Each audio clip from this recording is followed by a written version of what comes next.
everybody, so this is the next video in the commodities series, and this video is all about meat and poultry, just helping you to revise ready for your exam coming up. So you can categorise meats and poultry into two different categories based on their colour. So we've got either white meats or we've got red meats.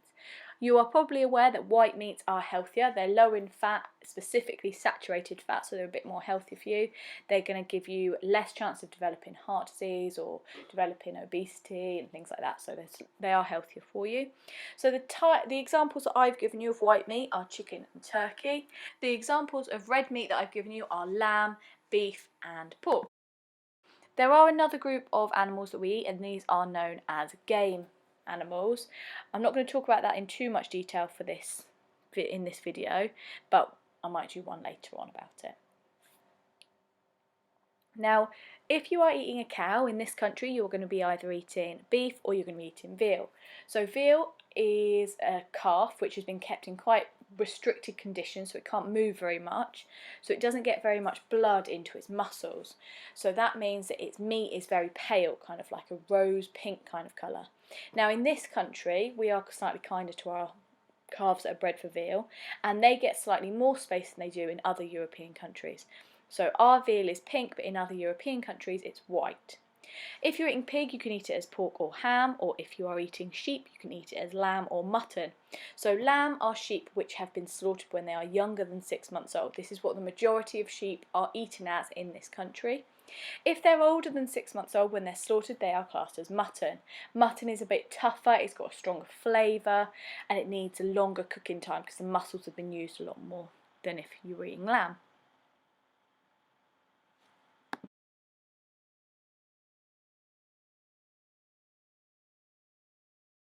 So the next thing I'm going to do is give you some examples of different types of poultry that we commonly eat in the UK. Now, poultry is the term that describes birds that are edible.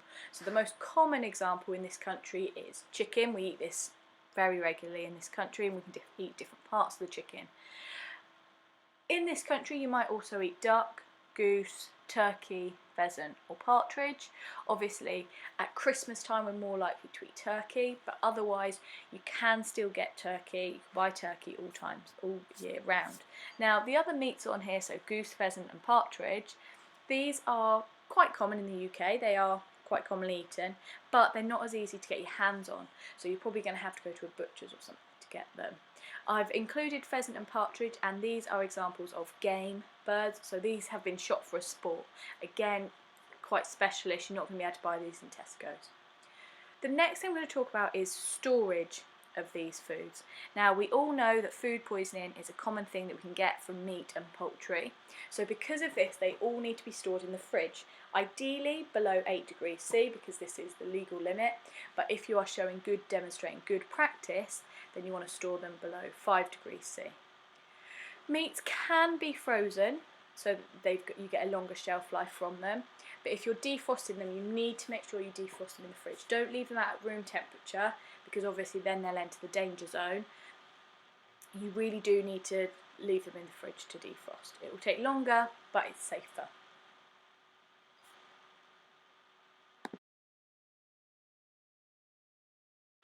Now when you have your meat and poultry in the fridge, it's really best to store it on the bottom shelf of your fridge, ideally covered, so either in a sealable container or covered in cling film, and this is because you don't want to get any of the juices or any blood dripping from the raw meats or the raw poultry onto other things in the fridge. So obviously you don't want to drip it onto foods that are ready to eat because it's not going to be safe and it could spread some bacteria.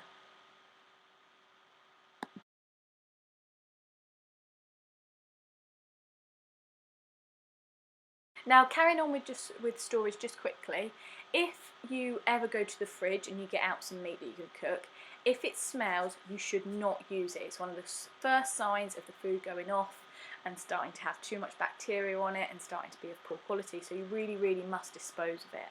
Okay, so please don't use it. Now with minced beef really is brown when it's fresh, but we don't associate that with it being fresh anymore. So MAP packaging, modified atmosphere packaging, is used for minced beef so that it keeps the minced beef really bright red. Minced beef is bright red only for quite a short period of time when it's really, really fresh. If it's been stored for a couple of days sort of thing, it will change to brown naturally. So it's just a different example of how some of the meats are stored. So meat and poultry can be used for lots and lots of different reasons in dishes, and they're used in lots of different dishes. So they can be used for texture. Now, one thing that lots of people who have turned vegetarian find is that they miss the texture of meats.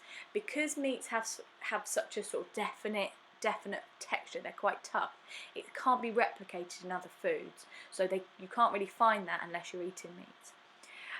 Meats and poultry can also be used to add flavour to dishes, to add colour to dishes, to increase the nutrition in dishes, and to bulk a dish out.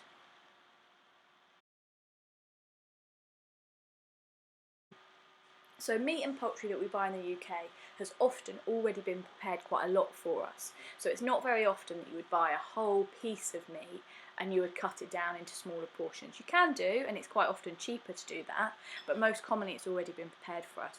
So it might have already been jointed or portioned or skinned and things like that for us. You don't have to buy it like that. So for example, you could buy a whole chicken and you could portion it yourself, but you don't have to. You could also buy beef and you could mince it yourself if you've got a mincer, but again it takes quite a long period of time when you can get someone to do it already for you. Depending on the type of poultry that you're needing, you might have to skin it yourself. So quite often in the supermarket you can buy breasts and thighs that have all, and legs that have already got skin on them, and you might have to take that off depending on your recipe. If you're choosing to use the skin in your recipe, it's going to have a higher fat content than if you don't use it. So we've already said that chicken is a white meat, so it's low in fat, but if you're using some of that skin in there, you're going to be increasing fat content. So some meats have already been chopped for us, but if you need to chop it yourself, so if you wanted to cut chicken breast down into bite-sized chunks, you would always use a red chopping board. And if you're going to portion a dish, so like if you were buying a whole chicken and you were going to cut it down into different portions, you would again do this on a red chopping board, and you might need to use a filleting knife, so a specialist knife.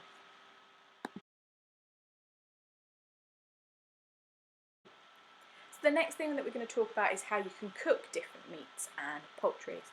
So the whole thing about checking the temperatures of foods is it's so important when you're cooking meats and poultry for this. So all meats and poultry should be cooked to above 75 degrees C. This is going to mean that any bacteria is killed, especially food poisoning bacteria.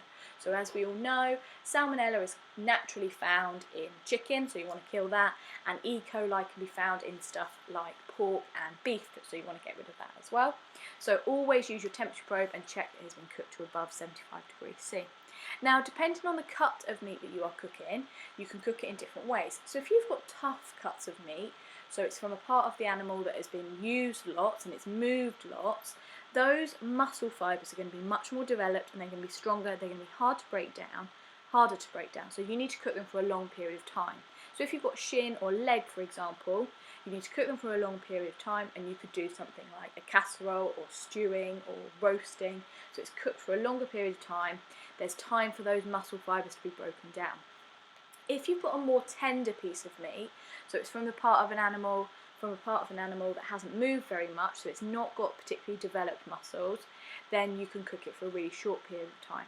So if you had something like chicken breast, or you had a rump steak or other kinds of steak like sirloin, they haven't moved much in the animal, so you can cook them for really short periods of time. So you could grill them, you could fry them, barbecue them, and you don't need to break down those fibres.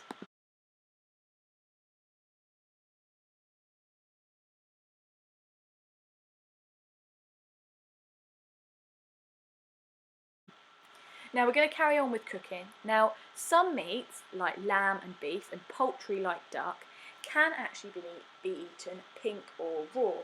Now the reason for this is because they are solid pieces of meat, so no bacteria could have got into the centre of that. So if you have a rare steak, for example, as long as the outside is cooked, there's not going to be any bacteria in the middle that could cause food poisoning. But if you are eating foods like that, it does increase your risk. Now, lots and lots of places are selling burgers rare. This is not something that is as safe. Because that meat has been minced, it's had exposure, so it could have been exposed to food poisoning bacteria like Staphylococcus aureus from humans, and so it does mean that they should ideally be cooked to above 75 degrees C. Now, if you are someone that is at an increased risk of getting food poisoning, so if you're pregnant, if you're elderly, you're already ill, if you're a young child, you shouldn't be eating your meats pink or rare. So, for example, a pregnant woman shouldn't eat a rare steak. It should really be well done, so it's completely cooked through, to decrease the chances of getting food poisoning from that.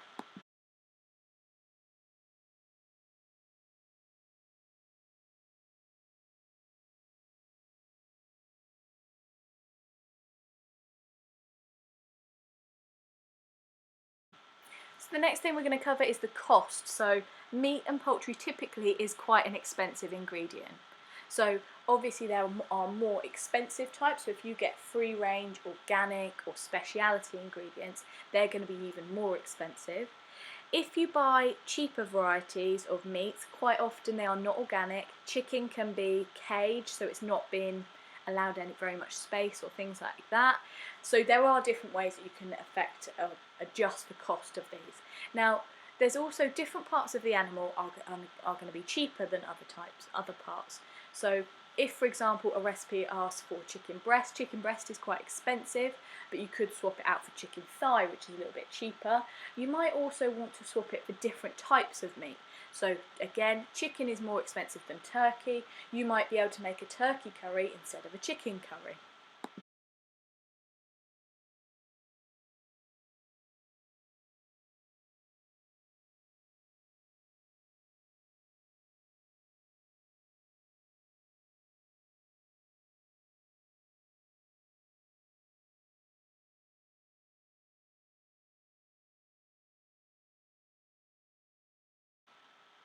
So the next thing that we're going to talk about are the sensory qualities of meat and poultry.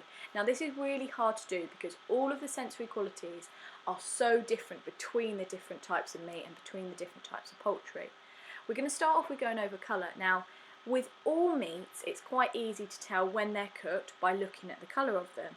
So chicken, for example, is really pink before it's cooked, and as you cook it, it will turn white. If you add fat and you're using an intense heat, you can even go golden brown, which will make it look even more attractive than just being white. Beef would change from like a pinkish reddish colour to a dark brown. Duck would change from a light pink to sort of a dark brown colour. Pork would change from a lighter pinker colour to white when it's cooked. So each one has its own different colour and sensory qualities based on that. Texture again can be really different. So some meats like chicken breast are really, really tender, so soft textured, in comparison to a tough piece of meat like a beef shank, for example. If it's not been cooked for a long period of time, you've got really, really different textures. If meat is of poor quality or you've overcooked it, it quite often shows in the texture of the product because it can go really tough. So it's quite an easy way of knowing if it's not been cooked properly. Again, flavour depends on the type of meat or poultry that it is. So there are weaker, more bland flavours like chicken. So chicken would take on lots and lots of other flavours. You could turn it into a curry, you could add lemon, you could add herbs, and it will absorb those flavours and it will taste really nice.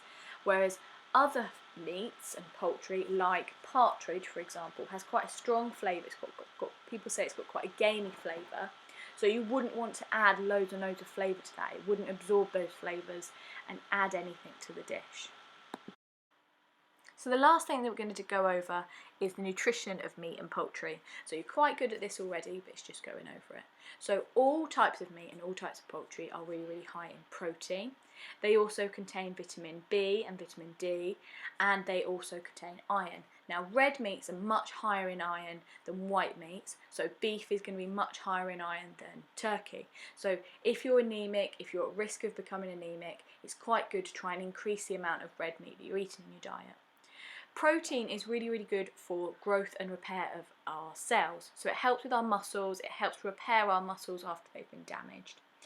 Now, the B vitamins are quite hard to go over because they're a group rather than a single vitamin. They've all got independent functions, but the whole group of B vitamins help to break carbohydrates down to release energy, so it can help us be energized, and it's called energy metabolism. Vitamin D works with calcium to develop the strength of our bones and our teeth.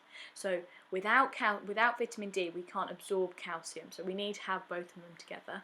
You can get vitamin D from the sun, but quite often if it's not very nice weather, you can need to try and increase the amount of vitamin D you're eating in your diet. Iron helps us to produce really, really good quality red blood cells, so they can carry oxygen around our body for all of the things that we need to, again, help us with our energy levels.